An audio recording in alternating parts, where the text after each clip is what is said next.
Bismillahirrahmanirrahim. Assalamualaikum warahmatullahi wabarakatuh. Alhamdulillah wa syukurillah wassalatu wassalamu ala rasulillah wa ala alihi wa ashabihi wa mawala. Bapak-bapak dan ibu-ibu jamaah salat subuh Masjid Al-Quwah rahimakumullah. Insyaallah pada pertemuan kita kali ini kita akan mencoba melanjutkan kajian tafsir kita pada bulan yang lalu. Kita sedang mencoba menafsirkan ta'awuz, sesuatu yang sangat menentukan keselamatan kita. Seperti yang saya sampaikan pada pertemuan yang lalu, ada dua faktor yang bisa menyesatkan kita dalam menjalani kehidupan ini. Faktor intern, yaitu faktor dari dalam diri kita sendiri, dan faktor ekstern, yaitu faktor dari luar, pengaruh bisikan setan. Ta'awuz ini adalah salah satu upaya kita untuk memohon perlindungan pada Allah agar kita bisa terhindar dari pengaruh bisikan dari luar diri kita. Setan yang dimaksud, setan ini adalah sifatnya. Jadi Allah tidak pernah menciptakan makhluk bernama setan. Setan itu julukan dari jin dan manusia yang tidak menjalani kehidupan sesuai dengan aturan dan hukum Allah. Sedangkan setan yang terkutuk, a'udzubillah syaitanir rajim, itu tertuju pada iblis. Jadi iblis itu sekelompok jin yang diberi gelar oleh Allah iblis setelah dia menentang Allah, dan gelar berikutnya adalah setan yang terkutuk, untuk meyakinkan kita bahwa sampai kiamat setan itu pasti punya niat jahat untuk menyesatkan kita karena dia terkutuk. Sedangkan setan-setan lainnya itu tidak terkutuk, Pak. Yaitu setan baik dari jin dan manusia. Itu tidak terkutuk dalam pengertian yang hari ini setan, besok mungkin tidak setan lagi. Atau yang paginya setan, terus malamnya jadi setan lagi gitu. Itu sangat mungkin itu. Ketika dia berbuat maksiat, dia sedang mewarisi sifat setan. Setan ini tentu saja agak susah kita menghadapinya, terutama setan dalam bentuk jin. Karena kita tidak bisa melihatnya, sementara dia bisa melihat kita. Tapi setan dalam bentuk jin ini enggak terlalu berat dari sisi dia hanya bisa yuwaswisu fi sudurin nas, bisik-bisik gitu, mempengaruhi kita manusia. Sebenarnya yang jauh lebih berat itu setan dalam bentuk manusia, karena dia bisa banyak melakukan hal-hal dengan kebijakan, keputusan dan segala macam lah, bisa lebih leluasa. Kalau setan dalam bentuk jin nggak ada yang bisa korupsi, Pak. Yang korupsi dan menghabiskan uang negara itu setan dalam bentuk manusia, Pak. Tapi jarang kita mendengar ada orang kumpul di masjid itu baca Yasin untuk mengusir setan dalam bentuk manusia. Malah kebanyakan kalau datang itu disediakan karpet merah. Malah cium tangan, ada yang sampai cium kepala. Ya itu ya, minta berkah dari setan. Memang fenomena kita luar biasa. Jadi gambaran itulah yang sudah kita bahas pada pertemuan yang lalu. Kita akan lanjutkan. Jadi si iblis ini dia akan berasal dari jin. Nah, berasal dari jin karena dia kemudian menolak dan kekeh gitu. Kekeh itu apa ya? Bahasa Indonesia kekeh itu namanya kukuh ya, berpegang teguh ya. dengan prinsipnya bahwa Tuhan itu sudah membuat aturan yang salah. Kenapa dia yang harus sujud pada Adam? Dalam pikiran si iblis, Adamlah yang harus sujud, tunduk pada dia. Karena dia berisi kukuh. Nah, tadi kekeh itu kukuh ya. Ya itu ya. Jadi dilaknat oleh Allah. Mestinya dia mati, Pak. Karena berasal dari jin.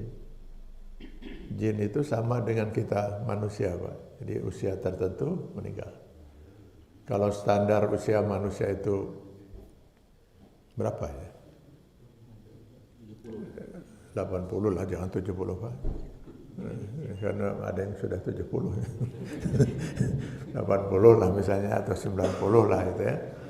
Nah di dunia jin saya nggak tahu berapa standarnya. Tapi jelas mereka mati, Pak. Jadi mati, ada yang lahir, ada persis kehidupannya seperti kita. Nah si iblis ini harusnya mati, Pak. Tapi dia kemudian meminta kepada Allah untuk dikekalkan sampai kiamat. Dikabulkan oleh Allah. Ya. Begitu dikabulkan, dia langsung menyatakan alasan kenapa dia meminta dikekalkan sampai kiamat. Itu tertuang di Quran surat Shad 82. Fabi'izzatika la'ughwiyannahum ajmain. Dengan keagunganmu ya Allah, saya akan sesatkan semua manusia. Semua manusia. Illa ibadaka minhumul mukhlasin, kecuali hamba-hambamu yang benar-benar mukhlis. Kalau kita perhatikan di Quran surat 82 ini, ada 3 yang bisa kita simpulkan. Pertama, pernyataan iblis, fabi'izzatika, dengan keagunganmu ya Allah, saya akan sesatkan semua manusia. Artinya si iblis mau menyatakan tidak mungkin dia bisa menyesatkan manusia tanpa izin Allah. Dia sadar betul, Pak, bahwa dia nggak punya kekuasaan untuk seenaknya menyesatkan manusia. Jadi dia hanya akan bisa menyesatkan manusia jika Allah izinkan. Nah, semakin kita paham sekarang kenapa kita harus ta'awudz, memohon perlindungan pada Allah. Jika Allah sudah tidak mau mengizinkan, iblis nggak mungkin iblis bisa berbuat apa-apa kepada kita. Gitu. Jadi iblis itu hanya akan bisa menyesatkan manusia jika Allah mengizinkan. Nah, tinggal masalahnya usaha kita adalah bagaimana kita harus berikhtiar, berusaha, berjuang agar kita itu termasuk orang yang dicintai oleh Allah. Sehingga Allah tidak akan pernah mengizinkan iblis itu untuk menyesatkan kita. Selesai. Jadi tentu ini nggak bisa hanya sekedar dengan kita banyak membaca ta'awudz. Ya. Karena banyak membaca ta'awudz kalau kita bukan orang yang soleh gitu, ya percuma aja. Ya itu ya.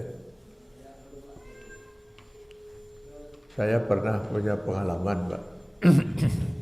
Ini pengalaman lama sekali. Jadi ada sore hari saya sedang mandi sebenarnya, mandi sore itu. Jadi ada tetangga yang datang ke rumah. Rupanya ada tetangga ini yang pulang kantor, dia melihat ada seorang gadis, Pak, SMA, masih pakaian seragam SMA. Luka tangan dan lain sebagainya sudah mulai luka-luka karena dia di pinggir jalan itu berteriak-teriak, kemudian lemparkan dirinya ke pagar kemana gitu. Nah si tetangga ini mungkin merasa iba ya, kenapa nih anaknya? Akhirnya diambil anak gadis itu, dibawa pulang ke rumahnya. Sampai di rumah, dia bingung gitu. kamu dari mana, jawabannya ngaco gitu kan, mau dikembalikan pada orang tuanya gitu. Nah ini orang memahaminya katanya ini orang kesurupan, kemasukan setan gitu. Saya tidak sependapat gitu ya. Setan itu dalam keyakinan saya dia nggak bisa masuk ke dalam tubuh manusia lalu menguasai manusia itu. Gitu. Jadi istilah kemasukan setan itu menurut saya yang lebih tepat kemasukan pengaruh bisikan setan ke dalam jiwanya. Bukan si setan masuk ke dalam diri seseorang. Sebab kalau setan itu masuk ke dalam diri seseorang, berarti di dalam diri orang itu ada dua makhluk. Dia dan setan. Ada dua ruh lah gitu. Lalu siapa yang nanti bertanggung jawab kalau si orang itu berbuat sesuatu gitu. Misalnya dia membunuh orang itu. Lah siapa yang bertanggung jawab? Jadi saya tidak yakin itu. Jadi yang dimaksud kemasukan setan itu kemasukan pengaruh setan bisikannya ke dalam jiwa seorang. Nah karena saya sore itu sedang mandi, jadi saya nggak segera datang itu. Saya selesaikan dulu. Jadi waktu saya datang, alhamdulillah sudah ada yang menangani, Pak. Nah itu. Dibacakanlah ayat kursi. Allahu la ilaha illa huwal hakim. Malah si yang kesurupan ini mentertawakan. Nah itu kan katanya ayat kursi, saya juga hafal. Malah kamu bacaannya rada salah-salah kata yang kesurupan itu. Wah ini rupanya katanya nggak mempan pakai ayat kursi setannya. Coba baca Yasin aja gitu. Wah, ya. Akhirnya dia baca Yasin. Baru juga Yasin wal Qur'anil Hakim. Sudahlah katanya. Percuma aja lah itu katanya. Nah pertanyaannya kenapa ini? Kata Rasulullah SAW dalam hadis, seorang begitu membaca Allah, maka setan akan lari terbirit-birit. Seperti seekor lalat yang kena air tidak berdaya. Dia sudah nggak ada kuasa apa. Kalau sudah mendengar nama Allah dibacakan. Ini bukan hanya nama Allah saja. Ayat kursi, Pak. Malah ditertawakan itu. Yang salah tentu saja bukan ayat kursinya, Pak. Bukan surat Yasinnya. Yang salah itu orang yang membacanya itu yang tidak punya wibawa di hadapan setan. Jadi mungkin si setan itu mengatakan, lah bedanya kamu dengan saya ini apa? Saya nggak sholat, kamu nggak sholat. Saya maksiat, kamu maksiat. Ciklah sesama setan, jangan saling mengganggu lah gitu. Itu mungkin itu. Jadi sebenarnya kunci untuk kita dilindungi oleh Allah, ya kita harus berusaha untuk menjadi orang yang soleh di mata Allah. Supaya Allah mencintai kita. Ibaratnya begini, kalau saya boleh beribarat. Ada anak SD, sama-sama kelas 3 SD, misalnya kelas 4 SD, bertengkar. Yang satu kalah, kena pukul, pulang, nangis dia. Anak ini anak yang soleh sebenarnya. Lalu ayahnya nanya, ada apa nak? Kenapa kamu nangis? Saya dipukul teman. Pikir si ayahnya, kamu ini anak yang sangat baik. Gitu. Kok bisa dipukuli teman itu gimana? Gitu. Sehingga muncullah keinginan si ayah untuk membela. Gitu. Dipegang tangan anaknya, tunjukkan siapa yang mukul kamu. Nah, begitu si anak yang tadi memukul dia, melihat sekarang ya, anak yang dipukulnya itu di sampingnya ada orang besar sekali, itu bapaknya itu. Maka saya yakin anak itu akan lari terbirit-birit. Kenapa? Yang dihadapi bukan tandingannya. Nah kita dengan jin, dengan iblis, dengan setan itu, kita seimbang, Pak. Sama-sama makhluk Allah. Siapa yang bakal menang? Yang bakal menang, yang bisa berlindung kepada yang Maha Kuasa. Iblis nggak mungkin dilindungi oleh Allah. Kita sudah menang dari sisi itu. Tapi bahayanya kalau iblis nggak dilindungi, kita juga nggak dilindungi oleh Allah. Karena kita bukan, menurut Allah, bukan orang yang patut untuk dilindungi. Ya. Jadi kuncinya adalah kita harus berusaha untuk menjadi hamba Allah yang disayang oleh Allah Subhanahu wa taala. Jadi itu yang pertama, fa bi izzatika, dengan keagunganmu. Lalu yang kedua, iblis menyatakan la ughawiyannahum ajma'in. Saya akan sesatkan semua manusia. Jadi dendam si iblis ini bukan hanya kepada Adam dan Hawa. Ya. Itu pun gak ada alasan dia untuk dendam. Apa kesalahan Adam? Tidak ada. Yang salah itu dia sebenarnya. Kenapa tidak mengikuti perintah Allah, kan itu. Tapi tekad dia ingin menyesatkan semua manusia. Ajma'in. La'ughawiyannahum ajma'in. Dan itu sudah dia buktikan dengan pertama menyesatkan Adam dan Hawa lewat bisikannya itu ya. Yang sudah kita bahas pada pertemuan yang lalu itu. Apa bisikannya itu ya? Ya, masih bersekitar itulah kelemahan manusia itu. Harta, kekuasaan. Nah itu ya. Dengan bisikan itu Adam kemudian tergelincir dalam maksiat, artinya dalam menentang Allah SWT. Jadi iblis itu dia ingin semua manusia itu menjadi teman dia di neraka. Fa bi izzatika la ughawiyannahum ajma'in. Enggak peduli siapa manusia itu.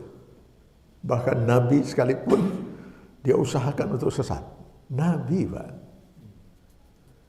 Nabi Rasul itu kan sejak diangkat menjadi Nabi dan Rasul itu dimaksum oleh Allah, dilindungi oleh Allah. Sehingga kecenderungan tidak baik yang ada pada diri setiap manusia itu enggak muncul pada Nabi itu. Karena itu enggak mungkin Nabi berbuat maksiat. Loh, Nabi Ibrahim alaihissalam yang ingin melaksanakan perintah Allah untuk menyembelih putranya Ismail, 3 kali kan digoda oleh iblis. Ya lah. Setiap kali digoda kemudian dihadapi oleh Nabi Ibrahim dengan menyatakan Bismillahi Allahu Akbar. Nah itu. Kalau Allah sudah disebut, iblis menciut. Ditamsilkan dengan dilempar 7 buah batu. Jalan, sudah kalah iblis itu. Jalan Nabi Ibrahim dengan bawa putranya. Datang lagi rombongan iblis yang lebih besar lagi. Hadapi lagi. Kalah lagi. Datang, jalan lagi. Datang lagi rombongan yang iblis, yang mbahnya iblis lah gitu. Nah itu pun berhasil dihadapi. Ya Nabi Ibrahim kok. Sampai 3 kali iblis masih kekeh. Jadi sebenarnya semangat iblis ini harusnya kita tiru, Pak. Dalam arti semangatnya ya, tapi dalam hal yang positif harusnya itu. Jadi kukuh dia tuh, tekadnya luar biasa, Pak, untuk menyesatkan manusia. Sudah jelas Nabi sudah pasti dilindungi oleh Allah saja masih dia usahakan. Apalagi Ibrahim setingkat kita lah gitu ya. Nabi Ibrahim saja sudah seperti itu. Itu yang kedua.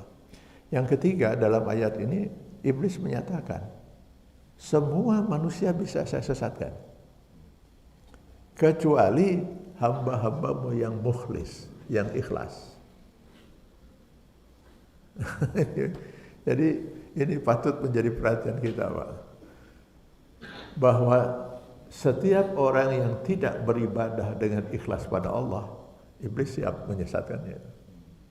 Yang tidak mungkin saya sesatkan hanya orang yang betul-betul menjalani kehidupan ini semata-mata mengharap ridha Allah Subhanahu wa taala.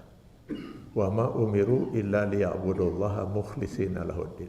Ikhlas itu kita melakukan sesuatu murni, ikhlas itu, Pak. Semata-mata hanya mengharap ridha Allah. Jadi gini, kita ambil contoh ini. Seorang muslim misalnya mau sholat. Nah, iblis pasti berusaha untuk mempengaruhi dia supaya jangan sholat. Gagal iblis. Orangnya tetap kekeh. Tetap tadi mau sholat. Maka upaya iblis rusak sholatnya. Biarkan dia melakukan gerakan, biarkan dia membaca, yang penting pikiran dan hatinya enggak bersama Allah. Gitu. Sehingga bacaan kemana, pikirannya kemana gitu ya. Nah itu. Tidak berhasil iblis. Tidak berhasil juga. Ternyata orang itu berhasil sholat dengan khusyuk. Menyerah iblis? Belum, Pak. Dia akan mempengaruhi orang yang sudah sholat khusyuk itu untuk menceritakan pada orang lain. Ceritakan pada orang lain. Kalau kamu tuh sudah berhasil sholat yang khusyuk gitu ya.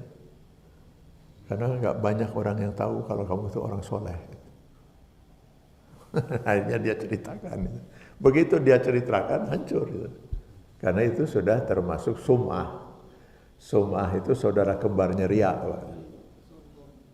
Nah, jadi ingin dipuji orang. Sudah tidak ikhlas berarti.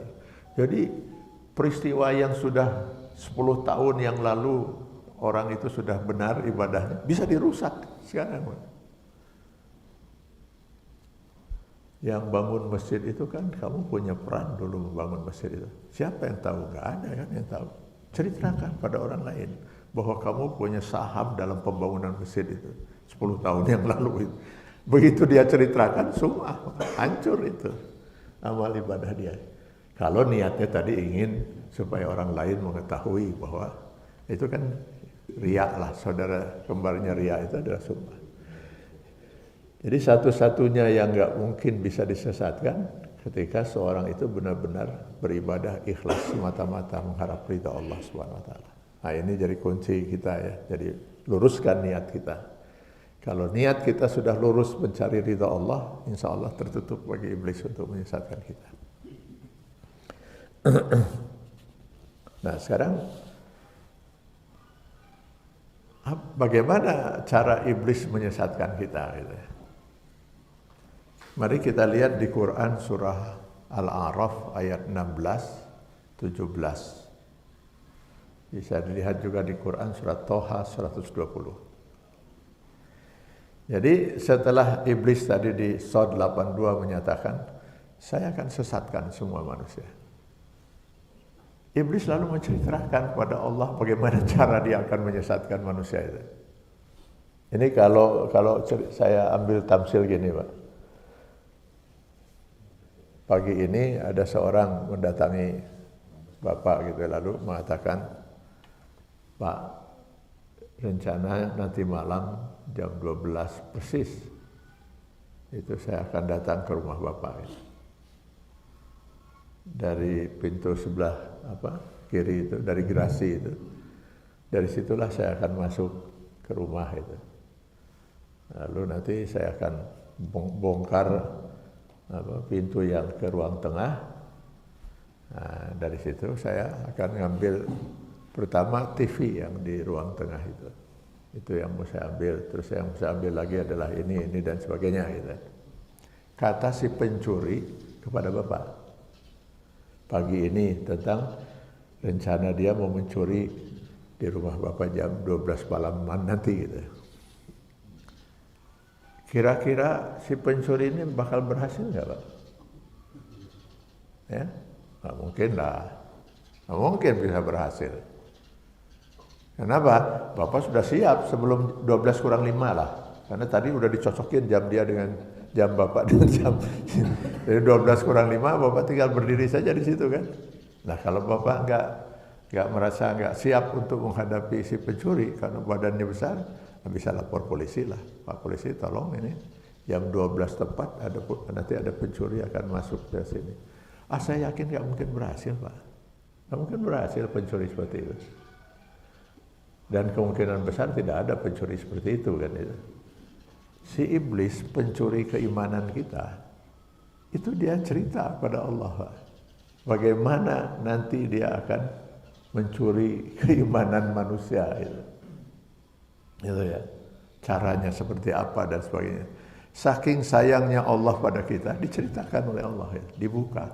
Jadi kalau setelah dibuka oleh Allah masih juga kita tercuri, nah ini bodoh kita, Pak. Kita yang bodoh, kita harus akui kita bodoh.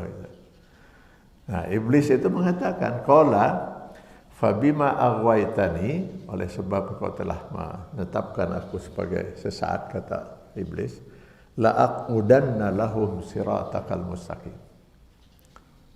Untuk menyesatkan manusia, saya akan mendatangi manusia ketika dia berada dalam Shiratal Mustaqim.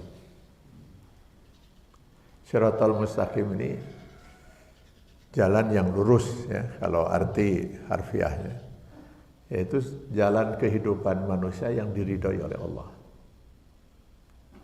Jalan kehidupan manusia yang sesuai dengan Quran dan hadis. Nah, kalau kita sudah menjalani hidup, ucapan kita, perbuatan kita, tindakan kita sesuai dengan Quran dan Sunnah, maka kita sedang berada dalam Shiratal Mustaqim. Gitu ya. Nah ini nggak mudah Pak untuk bisa berada di situ. Kenapa? Ya iblis ada di sana. Jadi kata iblis, saya akan menyertai manusia itu ketika manusia berada dalam Shiratal Mustaqim. Jadi kalau mau cari iblis, Pak, carilah dari rumah ke masjid, gitu. Atau di masjid lah. Itu banyak sekali iblis, Pak. Banyak orang salah mengira, lalu mengira iblis itu banyaknya di tempat-tempat maksiat. Misalnya di night club gitu ya. Keliru, Pak.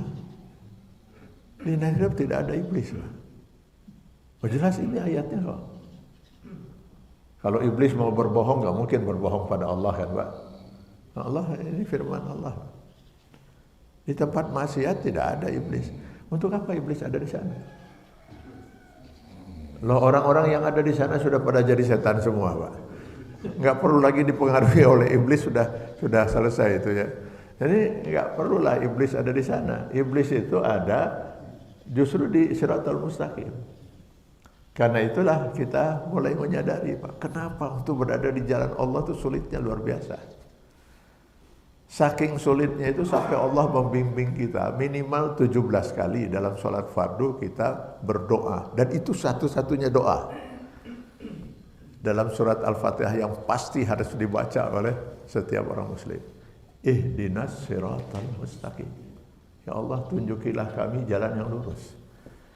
Kenapa sampai 17 kali minimal? Kalau dengan sholat sunnah mungkin bisa puluhan kali. Kenapa? Susah Pak untuk bisa berada di sana itu. Kita sholat berapa menit Pak? Ada 10 menit, 15, 10 lah ya. 5, bisa, tergantung kecepatan masing-masing lah. Ini, katakanlah 10 menit. Kok susah sekali untuk sholat 10 menit Pak? Menyisihkan waktu 10 menit, kok susah sekali.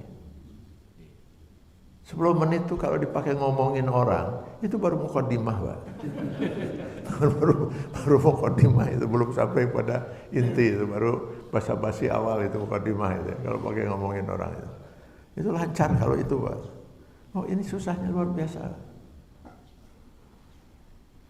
Sekarang di hari libur kayak begini gitu. Bapak, Ibu ajak anak-anak keluarga makan-makan gitu. Lah dihitung-hitung lebih dari hampir mau 2 juta misalnya habis itu ya. Habis lah. Kalau banyakkan itu ya. Habislah misalnya 2 juta. Keluar itu, tinggal gosok-gosok gitu.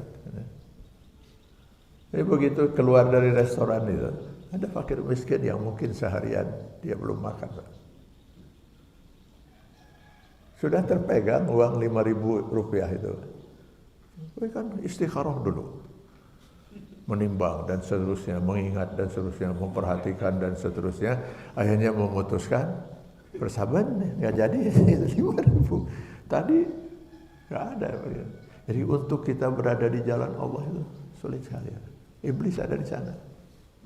Itu ya. Makanya saya yakin betul untuk kita sampai di masjid ini, Pak, subuh ini, wah pasti banyak godaan itu. Nya tunuh teh, nya hoream teh, wah banyak Pak. Saya yakin, apalagi masjid kita ini kan cukup jauh kan Pak ya. Oh, godaannya banyak itu Pak. Banyak godaannya. Itu ya. Belum lagi mungkin ada godaan juga, ada ustadznya juga kelihatannya nggak akan datang lah katanya. Gitu. Udah macam-macam banyak. Jadi kalau mau cari iblis, carilah di situ Pak. Carilah di jalan. Setiap kita mau melakukan sesuatu yang Allah ridhoi, iblis pasti hadir. Memang tugas dia adalah mengeluarkan manusia dari Shiratal Mustaqim. Iya itu. Jadi dia keluar dari sana. Dia maunya seperti itu. Manusia harus keluar dari siratal mustaqim.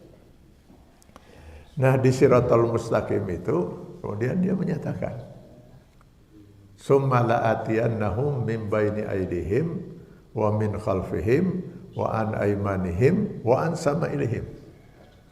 Jadi di siratal mustaqim itu kata iblis, saya akan mendatangi manusia dari arah depan, belakang, kanan, kiri. Jadi maksudnya dari segala arah, Pak. Gak bisa berhasil iblis menggoda si manusia dari segi harta.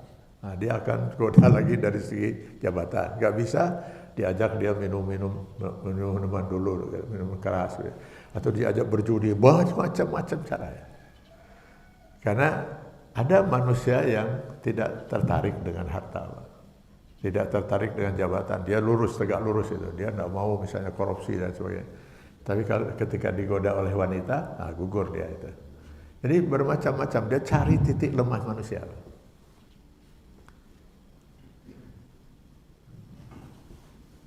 Jadi kan sekarang gini, ada pertanyaan begini, Pak.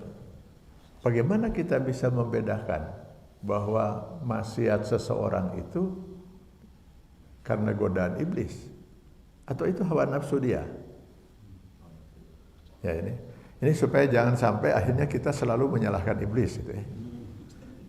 Saya tidak dalam posisi ingin membela iblis ya, nauzubillah ya. Ini justru supaya kita ini jangan sedikit-sedikit, aduh setan tadi saya sampai berbuat ini dasar setan, selalu setan yang disalahkan. Padahal kata iblis saya sudah nggak ikut campur lagi kan. Jadi yang membedakannya itu nanti kalau ada orang berbuat maksiat itu macam-macam, Pak. Hari ini dia berbohong, nanti sore dia nipu, lalu nanti besok dia berbuat maksiat lain-lain, macam-macam itu maksiatnya. Berarti orang ini masih dalam training iblis, betul itu. Iblis akan memperkenalkan semua jenis maksiat kepada manusia. Berarti ini sedang mengikuti diklatnya iblis itu. Ya, dia sedang diperkenalkan oleh iblis itu bentuk-bentuk maksiat itu. Tapi kalau dia sudah spesialisasi dalam maksiat tertentu gitu, tiap malam mabok main judi, hampir tiap, itu sudah hawa nafsu itu, udah iblis sudah nggak ikut campur lagi gitu. Ya, itu ya. Jadi untuk membedakannya dari sisi itu, dari depan, belakang, kanan, kiri. Ada dua arah yang nggak disebut oleh iblis, atas dan bawah. Lupakah iblis menyebut dua arah ini? Tidak, Pak. Dia tidak lupa, tapi dia sadar dan yakin betul bahwa dia tidak mungkin bisa menyesatkan manusia ketika manusia itu betul-betul sedang mengingat Allah Subhanahu wa taala. Itu digambarkan atas itu ya. Bawah ketika manusia sedang sujud. Karena Rasulullah SAW mengatakan aqrabu doa indallah hina wa yasjud. Sujud itu bentuk ungkapan dari seorang manusia untuk menunjukkan betapa dirinya itu sangat rendah di hadapan Allah yang Maha Kuasa. Oleh karena itu kita tidak pernah melakukan itu kepada selain Allah. Gak boleh kita sujud kepada siapapun. Kalaupun ada itu hanya ungkapan ya, ungkapan seorang anak misalnya sembah sujud ananda gitu. Itu sebenarnya ungkapan aja, Pak. Gak pernah kan kita sujud kepada orang tua dan gak boleh. Gak boleh. Sujud itu kita merendahkan diri di hadapan Allah sehingga kepala kita tempat di mana itulah yang membedakan kita dengan binatang, akal, otak. Kita letakkan sejajar dengan telapak kaki. Nah, itu rendah sekali kita di situ. Kalau kepada orang tua kita paling tinggi sungkem lah gitu ya. Ya, itu sungkem gitu. Kalau sujud nggak boleh. Maka Allah paling suka posisi kita sedang sujud itu. Karena kita sedang merendahkan diri serendah-rendahnya di hadapan Allah itu. Maka Rasul kemudian mengatakan doa yang paling dekat untuk dikabul oleh Allah itu ketika seorang sedang sujud itu. karena dia sedang dekat dengan Allah. Iblis menyatakan pasti saya nggak bisa menyesatkan manusia yang sudah sedang dekat dengan Allah Subhanahu itu kalau sujudnya itu sujud yang benar-benar sujud ya dari seorang manusia. Jadi wala tajidu aksarahum syakirin, dan iblis sudah menyatakan sangat sedikit sekali manusia yang bakal benar-benar bersyukur pada Allah, dalam arti yang tidak tergoda oleh iblis itu. Lalu kita lihat di Quran surat Fatir, surat Al-Mu'min ya. Surat Mu'min ayat 6. Allah mengingatkan inna syaitana lakum aduwwun fattakhizuhu aduwa. Setan itu selamanya, maksudnya si iblis ini, selamanya adalah musuh kalian. Dan jangan pernah kalian menganggapnya bukan musuh. Gitu. Jadi jangan sampai ada orang berpikir gini gitu. Masa dari dulu iblis itu kok jelek sekali, jahat sekali gitu. Mungkin hari ini dia sedang sadar gitu. Sehingga bisikannya tidak bermaksud untuk jangan berpikir itu. Bahwa si iblis itu selamanya dia akan menyesatkan manusia. Ayat 6 ya. Jadi maka dia akan berusaha selamanya untuk menyesatkan manusia. Terutama ketika seorang manusia itu mau membaca Al-Quran. Kenapa Allah memerintahkan kita untuk faiza quri'al Quran fasta'iz billah minasyaitonir rajim. Jika kamu membaca Al-Quran, mintalah perlindungan pada Allah dari godaan setan yang terkutuk. Kenapa? Iblis tahu persis, Pak, kalau manusia itu sudah membaca Al-Quran, lalu memahami, menghayati dan melaksanakan, ya sudah, nggak mungkin dia sesatkan. Karena itu jangan pernah orang itu baca Al-Quran, gitu ya. Jangan sampai baca Al-Quran. Kalaupun dia sudah membaca Al-Quran, jangan sampai dia memahaminya. Kalaupun dia sudah memahami, jangan sampai menghayati. Kalau dia menghayati, jangan sampai melaksanakan itu. Melaksanakan isi Al-Quran, itu dia akan berusaha terus itu. Maka banyak orang yang hafal Quran tapi akhlaknya ada orang yang hafal Quran tapi masuk penjara. Ya, sudah ya, saya kira agak baguslah saya sebut namanya itu ya. Tapi posisinya kan Menteri Agama pada waktu itu. Menteri Agama itu hafal Quran, semua orang tahu, Pak. Kalau baca Al-Quran, wah luar biasa itu, indah sekali bacaannya. Dia pernah, saya dengar itu di TV lagi jadi imam sholat di Masjid Istiqlal, enak sekali, Pak. Menghafal Al-Quran, hafiz dia. Kan sempat masuk penjara, Pak. Korupsi itu. Yang dikorupsi apa? Dana umat, Pak. Bayangkan, sudah 2 ini Menteri Agama yang masuk itu kan. Ada kemungkinan ini juga masuk, Pak. Kemungkinan besar kalau lihat dari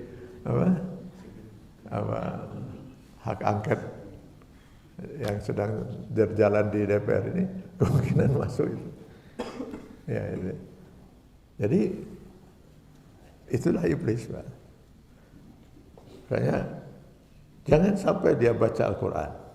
Kalau dia baca, jangan sampai mengerti. Biar aja lah, diperindah-indah, gak ada masalah itu.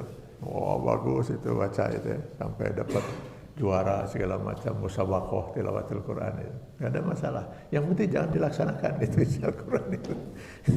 Dan itu ya. Jadi akhirnya Al-Quran cukup untuk dibaca dan dengan suara yang indah. Nah, dalam hal ibadah, karena iblis itu tahu, Pak, sholat itu tiangnya agama, kata Rasulullah. Kalau dia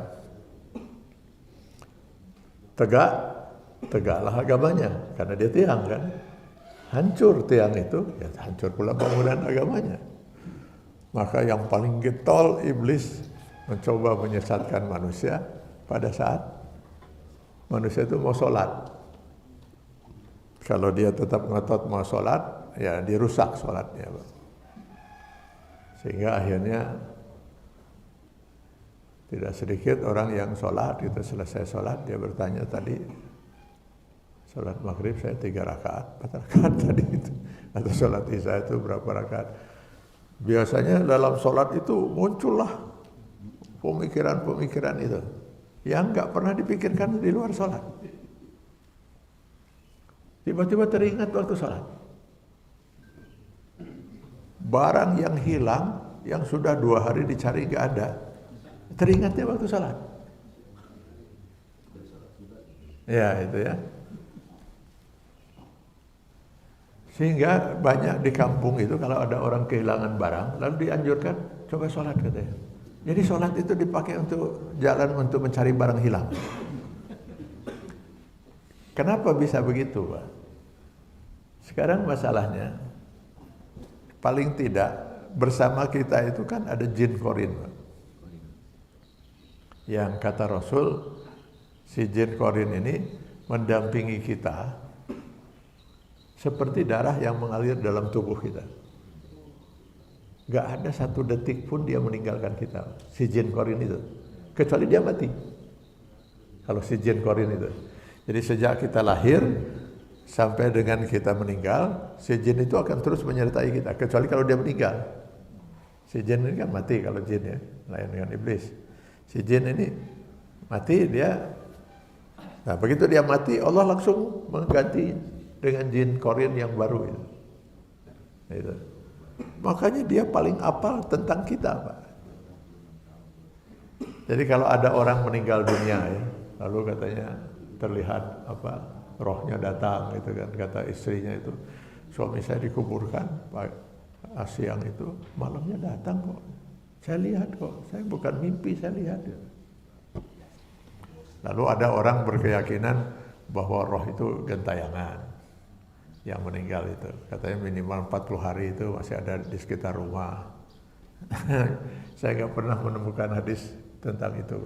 Yang ada justru langsung dicabut, langsung bawa ke alam barzah. Alam barzah itu sudah di luar alam bumi ini, melewati sekian lapisan langit, kata hadis itu. Lalu siapa yang dilihat itu? Jin. Si jin korinnya. Dia bisa menyerupai siapapun. Yang tidak bisa diserupai itu cuma Rasul. Dia bisa menyerupai, terutama sekali yang jin korin dia. Ya.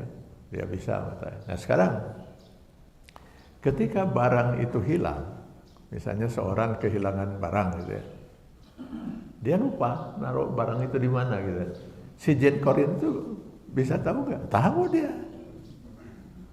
Nah itu yang dia akan manfaatkan untuk diingatkan pada orang itu pada waktu sholat. Yang penting sholatnya hancur.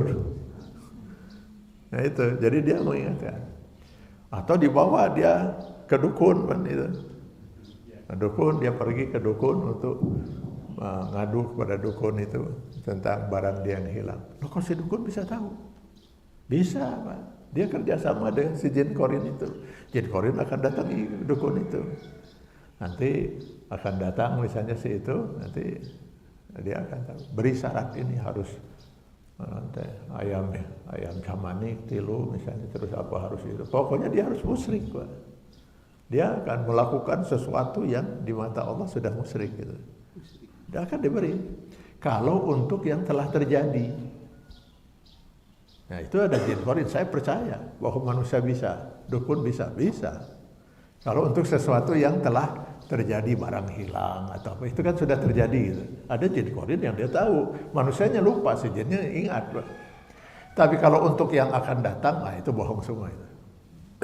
Nggak ada seorang manusia pun yang bisa tahu. Boro-boro dukun yang nggak tahu sholat atau tidak itu. Rasul saja tidak bisa mengetahui yang akan terjadi. Luqman 34. Wa ma tadri nafsun maza taksibu qada. Tidak ada satu jiwa pun, mau manusia, mau jin, mau malaikat, nggak ada yang bisa mengetahui yang akan terjadi. Jadi itu akan dimanfaatkan oleh si jin korin untuk menyesatkan manusia. Sehingga apa saja dia akan bisikan, yang penting sholat seseorang itu rusak gitu.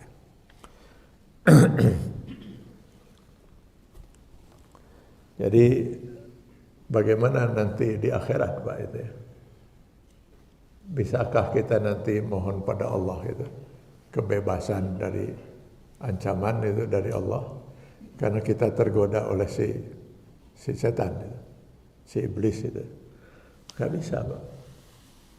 Di akhirat nanti iblis akan cuci tangan. Mari kita lihat di Quran surat Ibrahim ayat 22. Wa qala syaitan lama qudiyal amra. Berkata setan nanti di akhirat ya. Innallaha wa'adakum. Allah sudah memberikan janji kepada kalian. Janji Allah, siapa yang berbuat saleh surga.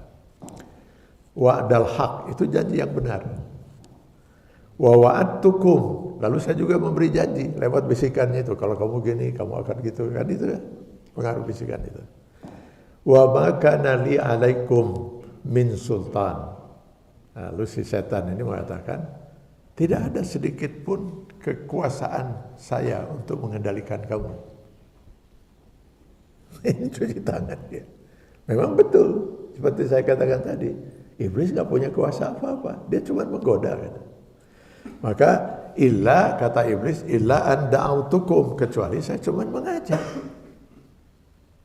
Lalu fastajabtum, lalu kalian penuhi ajakan saya. Saya ngajak kalian untuk berbuat maksiat, lalu kamu mengikuti. Jadi yang salah siapa? Kenapa kamu mau ikut? Fala talumuni, maka janganlah kamu cerca saya, jangan salahkan saya. Walumu anfusakum.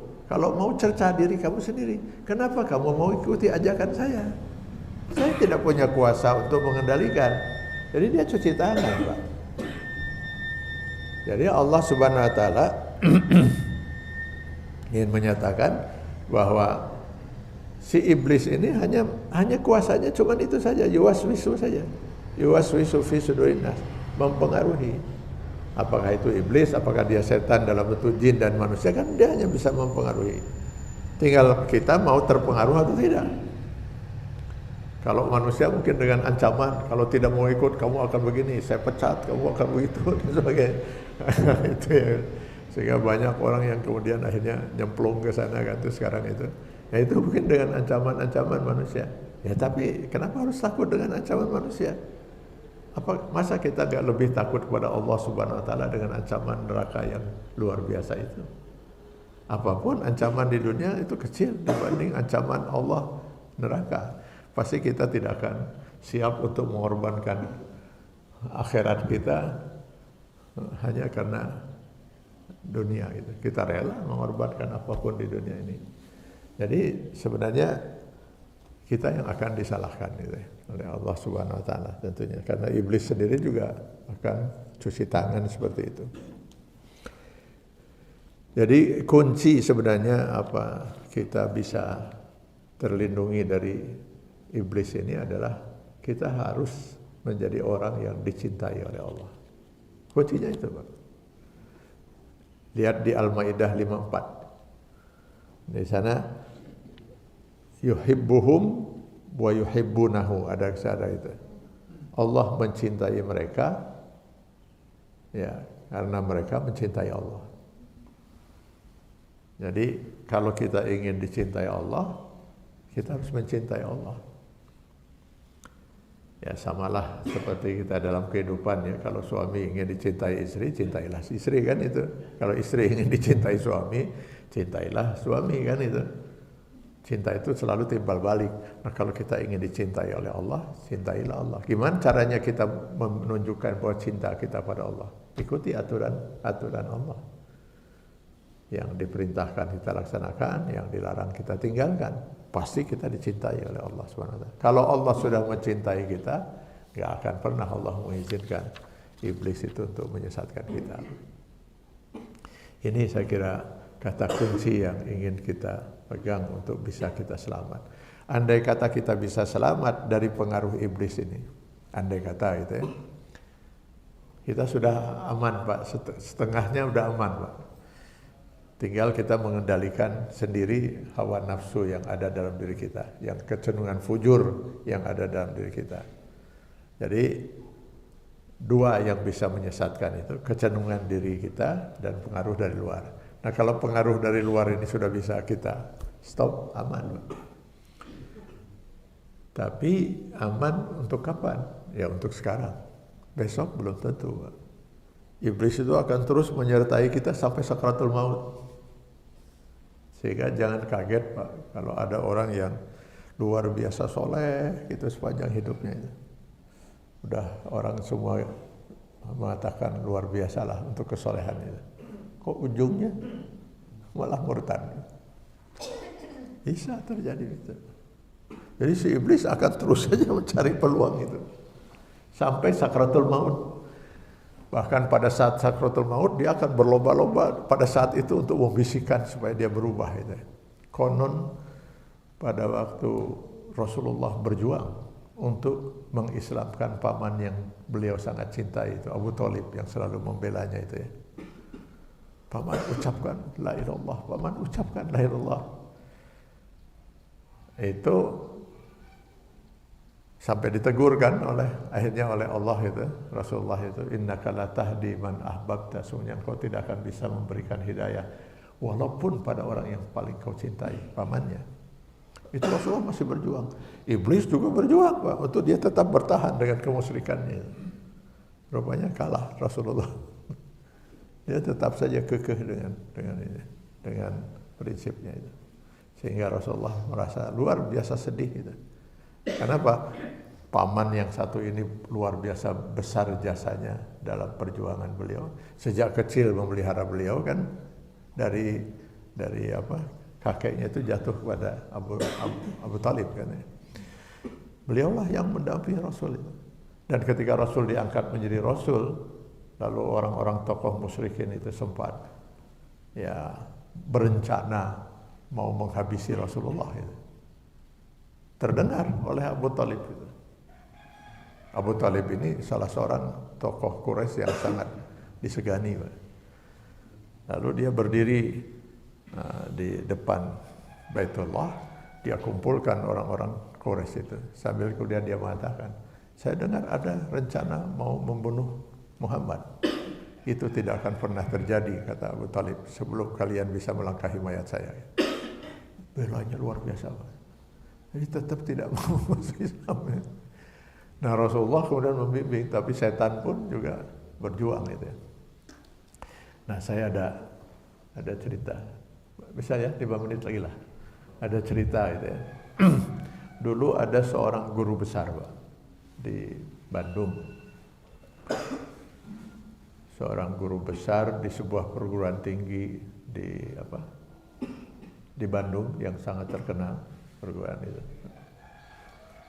Dia guru besar yang Muslim, yang cendekiawan lah, cendekiawan Muslim.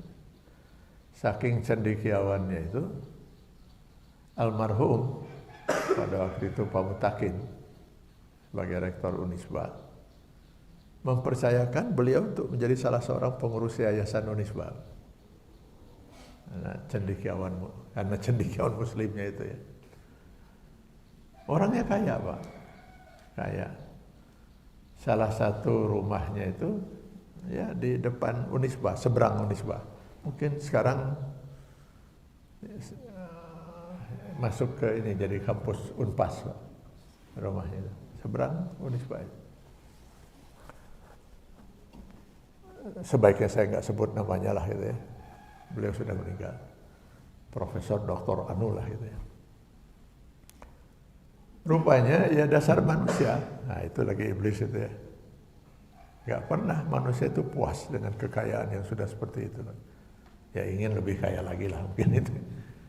Konon katanya dia menitipkan sebagian dari hartanya itu pada temannya seorang pengusaha. Rupanya temannya ini usahanya hancur. Hilanglah uang itu. Lalu datanglah sekelompok orang itu dari agama lain. Lalu ngobrol gitu dan sebagainya, ditanya berapa yang kerugian yang itu. Sekian, itu tepat oleh mereka ini. Hanya karena itulah dia, istrinya, semua anaknya, kecuali satu yang wanita yang waktu itu di Sumatera Barat. dia, istri dan semua anaknya keluar dari Islam. Cendekiawan muslim. Dan dia kan muslim. Pak Mutakin sendiri tidak menyaksikan ini. Karena waktu kejadian ini terjadi, Pak Mutakin sudah wafat pada waktu itu. Hanya ya sudah keluar dari Yayasan Unisba, dikeluarkan lah gitu. Bisa terjadi Pak. Jadi selama belum sakratul maut, iblis masih akan mencari. Sehingga kata Rasulullah dalam hadis Arba'in, ada orang yang luar biasa solehnya, antara dia dengan surga tinggal 1 jengkal lagi. Tiba-tiba iblis nggak tahu bisikin apa, terpengaruh, murtad, meninggal. Nah itu berbahayanya itu ya. Jadi kita harus terus waspada. Nah salah satu bentuk kewaspadaan kita untuk selalu berada di jalan Allah ini, nah, salah satu di antaranya kita saling mengingatkan seperti ini. Saya jangan diartikan sedang menasihati, wah sangat jauh Pak. Saya sebenarnya bersyukur itu diberi kesempatan ini. Saya sedang menasihati diri saya sendiri Pak. Marilah kita kita ingatkan diri kita masing-masing ya, agar kita bisa terus istiqomah di jalan Allah SWT. Kalau pengajian untuk saling mengingatkan ini mungkin seminggu sekali ya lumayan lah gitu ya, atau 2 minggu sekali gitu. Karena si jin itu setiap detik Pak membisiki kita gitu. Maka ya jangan hanya mengandalkan pengajian, di rumah kita harus punya orang yang mencintai kita, istri yang akan mengingatkan kita kalau kita berbuat salah. Ketika kita malas ibadah, ada istri yang mengingatkan. Suami mengingatkan istri ketika sedang asik dengan HP-nya ngomongkan batur, dengan itu ingatkan itu. Jadi harus ada yang watawasau bil haq, saling mengingatkan dalam kebenaran, supaya kita tetap bisa istiqomah terus di jalan yang diridai Allah SWT. Ini saya kira yang bisa saya sampaikan tentang ta'awuz ini. Mudah-mudahan ke depan kita bisa membahas tentang basmalah. Bismillahirrahmanirrahim. Apa itu maknanya dalam kehidupan kita.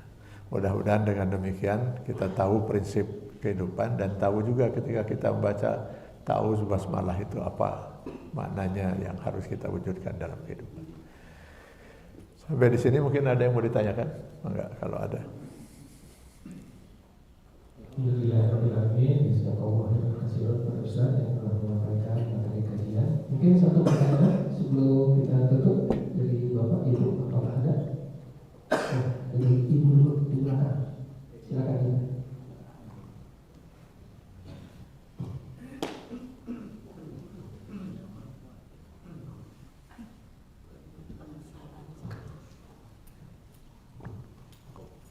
Terima kasih. Assalamualaikum warahmatullahi wabarakatuh. Waalaikumsalam. Kiai Ustaz, ini penasaran dari dulu dan memang dialami mungkin oleh semua orang apalagi saya ketika sedang sholat, memang kunci atau remote TV udah 3 hari nggak ketemu di dalam sholat.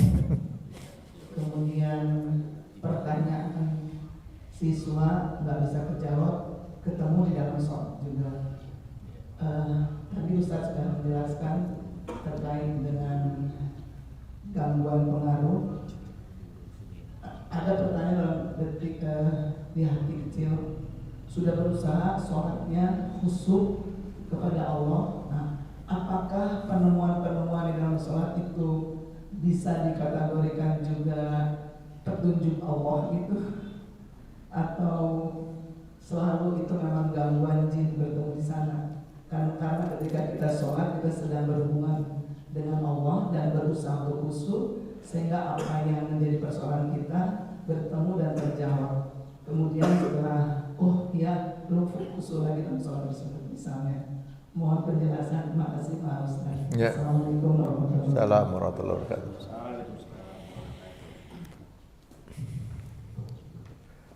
wabarakatuh. Ya bagus sekali ini pertanyaan ini ya.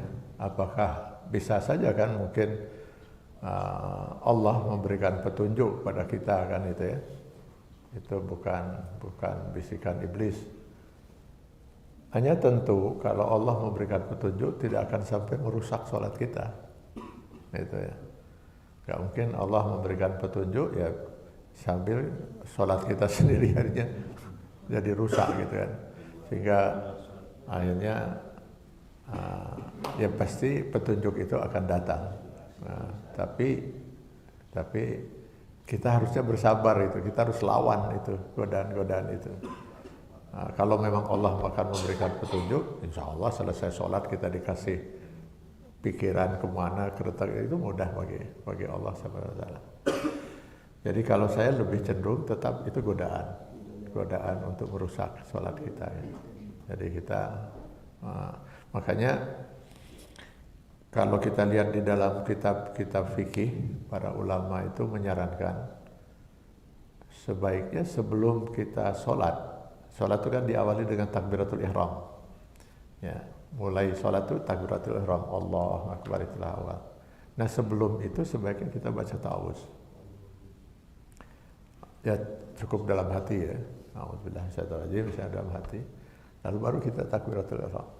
Lalu mereka menyarankan lagi agar ta'awuz ini dibaca lagi pada rakaat pertama sebelum Al-Fatihah, sesudah kita baca doa iftitah. Kita baca doa iftitah, setelah itu kan kita membaca Al-Fatihah. Nah, baca lagi ta'awuz untuk di rakaat pertama. Itu pun tentu dalam hati. Jadi 2 kali kita baca sebelum takbiratul ihram, jadi sebelum sholat, dan pada waktu sholat di rakaat pertama setelah doa iftitah sebelum Al-Fatihah di dalam hati. Tapi menarik, saya pernah baca pernyataan seorang ulama besar di Mesir, Syekh Mutawalli As-Sa'rawi.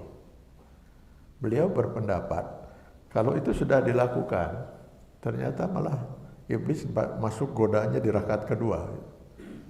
Baca lagi ta'awuz, gak ada masalah. Berhenti saja dulu kita dari bacaan itu, kita baca ta'awuz. Jadi gak ada masalah, gak ada salahnya kita sampai dalam 1 kali sholat itu sekian kali membaca ta'awuz. Saking luar biasanya si iblis itu, gak bisa berhasil di rakaat pertama, rakaat kedua kan itu. Nah, jadi dasar Imam Syekh Mutawalli Sa'rawi, dasarnya itu Quran surat Al-A'raf ayat 200. Wa imma yanzaghannaka minas syaitan nazghun fasta'iz billah. Kapan saja kata Allah setan menggoda kamu, segera kamu ta'awuz. Nah, itu yang dijadikan dasar oleh Syekh Mutawalli. Kapan saja setan menggoda kamu, segera ta'awuz. Nah, berarti ya dalam sholat dia bisa berhenti dulu untuk ta'awuz dan melanjutkan bacaan sholat. Jadi Ibu, kalau saya lebih cenderung petunjuk Allah itu akan datang, pasti diberikan pada orang yang sholatnya khusyuk. Jadi kita kadang-kadang harus sabar untuk menunggu petunjuk Allah, jangan sampai setan malah masuk ke kita mendahului. Sebenarnya itu udah petunjuk Allah. Kalau saya ya punya keyakinan, kalau kita tidak terganggu oleh setan untuk merusak sholat kita, pasti kita akan mendapat petunjuk dari Allah. Kalau dulu gini Bu, kalau dulu jadi gini, kemampuan si setan itu dia bisa dia mengetahui gitu ya, keputusan apa yang akan terjadi pada manusia. Ketika Allah memberikan instruksi kepada malaikat, si fulan kasih ini, si fulan beri itu, si fulan itu, kan itu instruksi dari Allah. Si jin itu nguping. Nah, kalau kita baca dalam Al-Quran itu panjang cerita itu ya. Nguping dia. Oh ini itu, dia segera turun memanfaatkan informasi itu untuk menyesatkan si manusia. Jadi petunjuk Allahnya sudah ada, tapi dia akan pergunakan untuk bisikan itu dalam sholat. Gitu. Jadi itu ya. Jadi kalau kita mau tetap bersabar, petunjuk itu mesti datang. Gitu. Kemudian sekarang kata si jin itu udah tidak bisa lagi mereka melakukan itu karena mereka akan langsung kena terbakar oleh batu itu yang dalam Al-Quran terjelaskan itu bintang-bintang kalau pecahan bintang itu. Nah itu dia akan terbakar di situ, sehingga mereka nggak bisa lagi nguping waktu itu. Jadi teruskan saja sholatnya, ya, insya Allah hidayah itu mesti sampai.